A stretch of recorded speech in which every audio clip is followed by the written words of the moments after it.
एक बार गौतम बुद्ध अपने भिक्षुओं के साथ एक वृक्ष के नीचे बैठकर विश्राम कर रहे थे। उस वृक्ष की छांव में बुद्ध अपने भिक्षुओं की जिज्ञासा दूर कर रहे थे। बुद्ध के सभी भिक्षु एक एक करके उनसे प्रश्न पूछ रहे थे और गौतम बुद्ध उनके प्रश्नों के उत्तर दे रहे थे। बुद्ध के उन भिक्षुओं में कुछ भिक्षु ऐसे भी थे जो कुछ समय पहले ही संघ से जुड़े थे, जिसके कारण अभी उनके भीतर वह समझ पैदा नहीं हुई थी जो गौतम बुद्ध के प्रवचनों को समझ सके।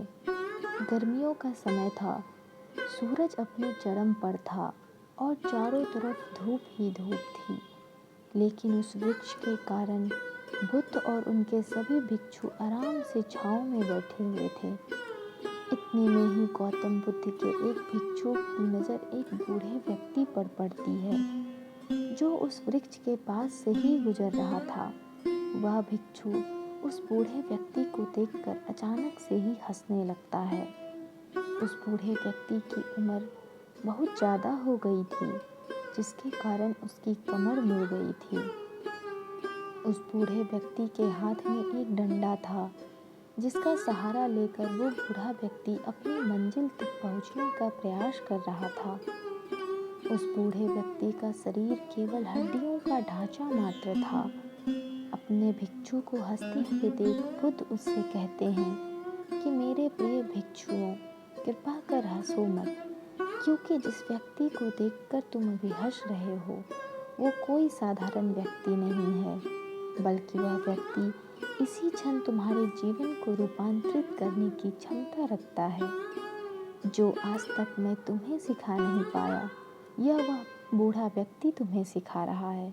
इसके द्वारा दी गई सीख को बेकार न करो। बुद्ध की ये बातें सुनकर वह भिक्षु बुद्ध से कहता है कि मुझे क्षमा करें बुद्ध, पर मुझे ये समझ नहीं आ रहा है कि जो एक बूढ़ा व्यक्ति जो खुद अपने शरीर और अपनी बीमारियों से लाचार है, वह मुझे क्या सिखा सकता है। फिर बुद्ध उस भिक्षु से कहते हैं कि ये बूढ़ा व्यक्ति तुम्हें तुम्हारा भविष्य दिखा रहा है। जिस बुढ़ापे को और लाचारी को देखकर तुम अभी हंस रहे हो, वो बुढ़ापा और लाचारी तुम्हारे जीवन में भी आने वाली है। वह बूढ़ा व्यक्ति तुमसे कह रहा है कि अभी समय है, इस स्वस्थ शरीर का अच्छे कर्म करने के लिए उपयोग करो। अगर तुम्हारा ये स्वस्थ शरीर तुम्हारे हाथ से निकल गया तो फिर से वापस नहीं आएगा, और अभी तुम्हारा ये शरीर सही से काम कर रहा है, जैसे कि तुम्हारे हाथ, पैर, आँख, कान और ये सभी चीज़ें सही से काम कर रही है। क्या यह छोटी बात है और क्या तुम इसे मामूली सी बात समझ रहे हो? यह कोई घटना साधारण नहीं थी जो अभी तुम्हारे साथ घटी, और ये घटना तुम्हारे जीवन को बदलने की क्षमता रखती है। ठीक इसी तरह की घटना ने मेरा जीवन बदला था, और इस तरह की घटना के कारण ही मैं आज बुद्ध हूँ। फिर वह भिक्षु बुद्ध से कहता है कि क्षमा करें बुद्ध, परंतु मेरे मन में यह विचार ही नहीं आया कि मैं उस बूढ़े व्यक्ति से कुछ सीख सकता हूँ। उसे देखकर केवल मुझे हंसी आ गई। ऐसा इसलिए हुआ क्योंकि तुम्हें अपने भीतर कहीं न कहीं लगता है कि जिस स्थिति में आज वो बूढ़ा व्यक्ति है, उस स्थिति में तुम कभी नहीं आओगे।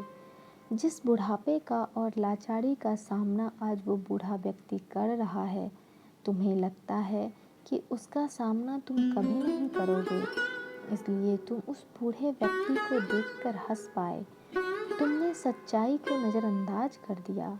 अगर तुम सच्चाई को देख लेते तो चाहकर भी अपने आँखों के आंसुओं को नहीं रोक पाते, परंतु तुमने सत्य को अनदेखा कर दिया और तुम बहुत बड़ी संभावना से चूक गए। बुद्ध की ये बातें सुन वो भिक्षु बुद्ध से क्षमा मांगता है और ये निश्चय करता है कि वह अपने स्वास्थ्य का उपयोग अपने अहंकार को बढ़ाने में नहीं, बल्कि परम सत्य को पाने में करेगा।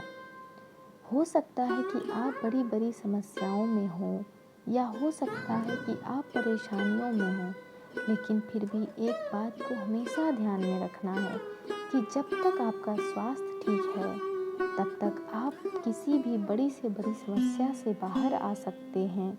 इसलिए बुद्ध ने कहा है कि हमारा स्वास्थ्य हमारा सबसे बड़ा उपहार है जो हमें इस सृष्टि से मिला है। इसलिए इसका सही उपयोग सही से करें।